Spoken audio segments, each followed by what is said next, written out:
Quando eu comecei a assistir Jujutsu Kaisen, eu nunca imaginei que o Choso fosse virar tão importante no futuro da obra e sendo o personagem favorito de muitas pessoas fãs de Jujutsu Kaisen.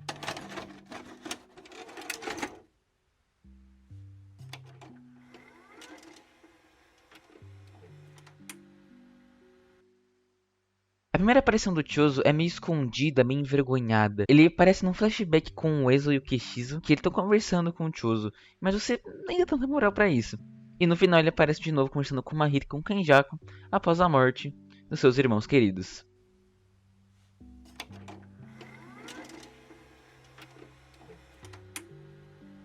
Quando ele aparece na luta contra o Gojo, a gente pensa que ele vai ser só um personagemzinho ali de canto, e realmente foi.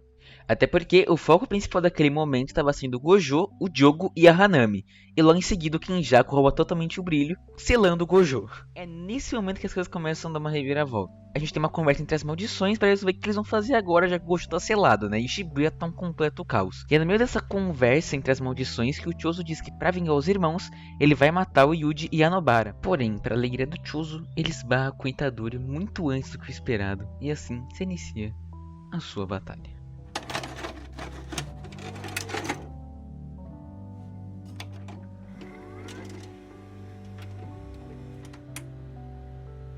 E bom, a gente tem simplesmente a porradaria franca entre os dois, que é simplesmente uma batalha muito foda de ler. Porém, após um tempo de batalha, o Choso para de atacar o Yuji e questiona se os irmãos dele tinham deixado alguma última palavra. O Yuji fica meio confuso após a pergunta, porém o Choso relembra que são aqueles que você matou. E após isso, o Yuji com um olhar de tristeza só diz que eles choraram pro Choso. E então, o irmão mais velho dos dois fica extremamente enfurecido e a batalha continua. Bom, após a batalha finalizar e o Choso receber a vitória, ele pede para que o Itadori, quando chegasse ao outro lado, pedisse desculpas para os seus irmãos. Porém, quando o Choso ia deixar o Itadori para trás, derrotado, memórias estranhas aparecem na cabeça do Choso, muito parecido com o que aconteceu com o Todo. Mas a diferença entre os dois é que o Todo ficou feliz. Já o Choso começou a ficar maluco, ele começou a se questionar muito sobre a vida dele. E logo em seguida a gente tem um quadro do Ezo, Keshizo, Choso e Itadori juntos numa mesa, parecendo como se o Itadori desde ele estivesse na vida do Choso e fosse um dos irmãos dele. Infelizmente após esse momento o Choso acaba saindo correndo dali e a gente fica sem o Choso por um tempinho de Shibuya.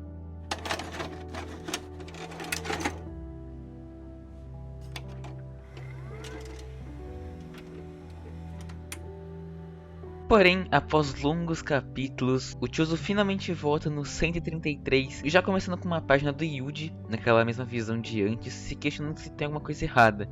E a gente vê o Choso num cantinho todo fofinho, triste, impactado e chorando até. Só que ali se inicia um novo arco do Choso que vai se render por bastante tempo. O Choso, que se mostra ainda meio abalado, ele finalmente decide voltar à ativa.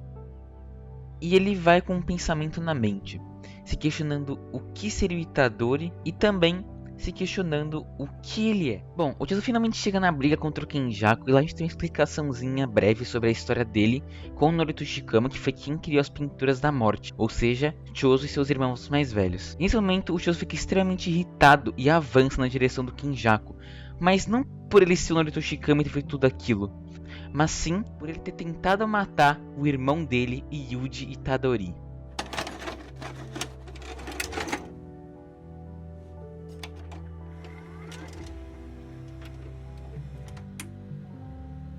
Com o fim do incidente de Shibuya e com Kenjaku declarando o retorno da Era das Maldições, Jujutsu estava prestes a dar mais um passo na história. Os dois primeiros capítulos desse novo ato do mangá iriam mostrar o retorno do Yuta e também como ele estava se preparando para matar e caçar o Itadori agora que revogaram a execução do garoto. E também seria apresentado Naoya do clã Zenin, que tinha acabado de descobrir um acordo feito pelo Toji há muito tempo atrás, onde o Megumi se tornaria o líder do clã após a morte do atual líder. E assim que descobre que o Fushiguro estava junto do Itadori, ele não se importa e diz que vai matar os dois independente. Então a gente volta pro Itadori, que tá numa escada extremamente cansado e finalmente acho que caindo tudo na cabeça de tudo que aconteceu em Shibuya. E o Choso aparece, preocupado com o irmão mais novo. E bom, nesse capítulo tem um diálogo bastante interessante entre os dois. Como o Itadori tá processando tudo que ocorreu em Shibuya, ele comenta sobre o Sukuna tá planejando alguma coisa pra fazer com o Megumi, e junto disso ele relembra que matou os outros irmãos de Choso. Porém, o Choso diz que tudo foi apenas mal entendido, e caso Ezo e Keshizo estivessem no lugar dele, diriam a mesma coisa. Ele também complementa dizendo que não é sobre perdoar, pois irmãos são desse jeito. Os dois começam a limpar a toca das maldições que o Kenjaku soltou mais cedo, e no meio disso, os dois começam a conversar, só que eles são interrompidos pelo Noia que chega, chamando pelo Megumi. E assim que percebe os dois ali embaixo, ele diz que o melhor a se fazer é fugir, já que a execução do Yuta foi liberada. Bom, uma trocação começa entre eles, só que os três ficam assustados com a presença do Yuta, e a partir daí se inicia um 2v2. Bom, assim que o Choso percebe que a situação tá ficando meio perigosa, ele diz pro Itadori fugir e diz pra ele que vai cuidar do Naoya e tentar arranjar uma distração pro Yuta. Então, o Choso e o Naoya começam a lutar, e a armadilha que o Choso tinha armado pro Yuta não acaba funcionando porque ele já previa isso. O Naoya dá uma explicação sobre os poderes do Choso e diz que ele morrerá. Porém, o Choso questiona o Zenin se ele realmente acha que vai sair vivo após tentar matar o irmãozinho mais novo dele. Em um momento da luta, o Naoya deixa muito claro que odeia os seus irmãos mais velhos, e o Choso claramente não gosta disso. O Choso começa a dizer que o irmão mais velho deve ser um modelo para o seu irmão mais novo. Caso o mais velho vá para um caminho errado, os mais novos podem evitar esse caminho. Se ele escolher o caminho correto, eles podem apenas segui-lo. O Choso diz que por não ter tido um modelo, ele seguiu cometendo vários erros durante a vida, mas ele precisa seguir em frente por seus irmãos, e é por isso que ele é tão forte. O Choso consegue acertar um golpe em cheio no Naoya que derruba ele no chão, provavelmente declarando a vitória dele. Só que o Yuta aparece atrás do garoto carregando ele e acaba nocauteando ele com um soco só. Porém, após tudo isso, nós finalmente chegamos no jogo do abate.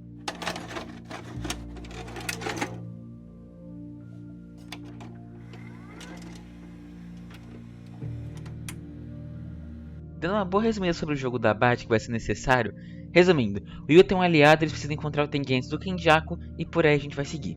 Bom, como planejado, eles conseguem chegar no Tengen a tempo antes do Kenjaku. E daí o velho desgraçado, em troca de dizer os planos do Kenjaku e como eles poderiam abrir o reino da prisão para libertar o Gojo, pede para que dois entre Choso, Tsuki e Yuta fiquem para protegê-lo. Ayuki e Choso então decidem que vão ficar para proteger o Tengen. Mas o Choso ele fica pela principal chance de poder lutar contra o Kenjaku, pois matá-lo é a salvação de seus irmãos. Após montarem seus grupos e o Choso se despedir do Itadori numa cena muito bonitinha, a gente finalmente chega no maior momento para a história do Choso. Tudo que foi feito até aqui foi uma construção para esse momento, e não podia ser nada além da batalha contra o Kenjaku.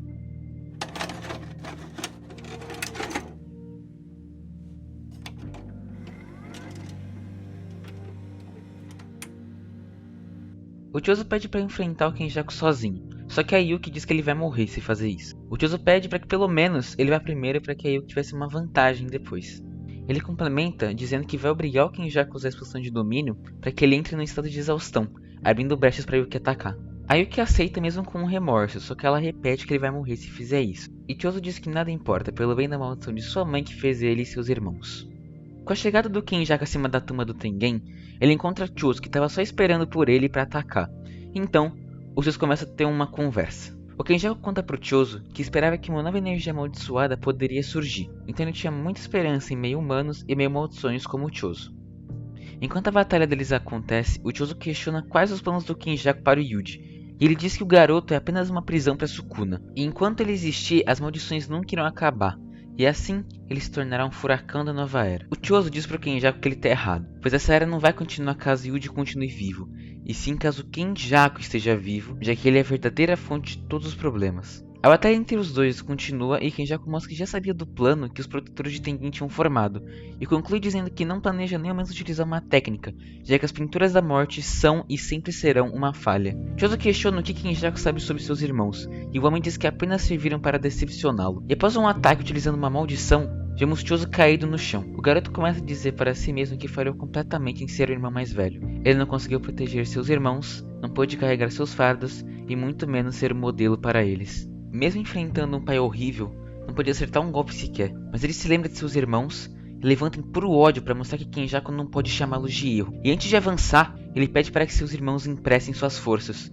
para fazer com que esse lixo suma da face da terra. Então nós temos um dos quadros mais lindos desse mangá, Ezo, Keshizo e Itadori, com as mãos nas costas de Choso, depositando sua confiança em seu irmão mais velho. A luta continua e Choso começa a honrar seus irmãos em meio aos ataques, sendo elegante como Ezo, livre como Keshizo e poderoso como Yuji, conseguindo assim derrubar o Kenjaku no chão e fazendo usá-lo algo além da manipulação de maldições, resultando na chegada de Yuki no campo de batalha. Assim que a Yuki chega, ela chama o Choso de irmão e pede para que ele descanse por agora. Choso deixa o campo de batalha desmaiado, mas cumprindo sua missão. Porém, as coisas ficam complicadas para Yuki, e o Choso é obrigado a retornar para ajudá-la. Choso e Yuki começam a pressionar o Kenjaku, porém, infelizmente, a derrota já estava clara.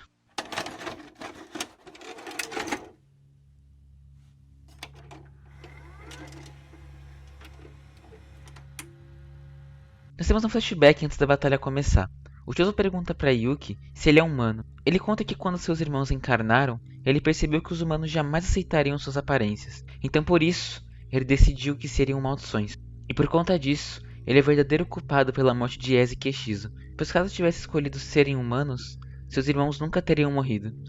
Ele se pergunta por que escolheu o caminho mais fácil. E se lembra que foi por medo de vê-los sofrendo. E por escolher o caminho mais fácil, o Yuji ficou sozinho, já que foi o único que seguiu como humano.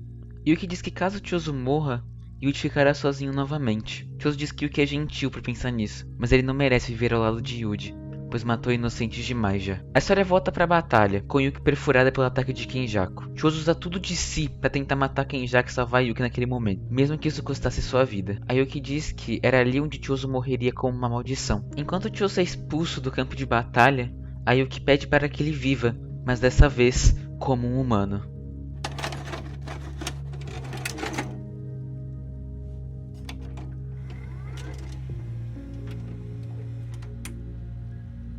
Infelizmente, após isso, nós não tivemos mais foco no Choso na obra, já que entramos em um outro arco aí que vocês devem saber o que está acontecendo.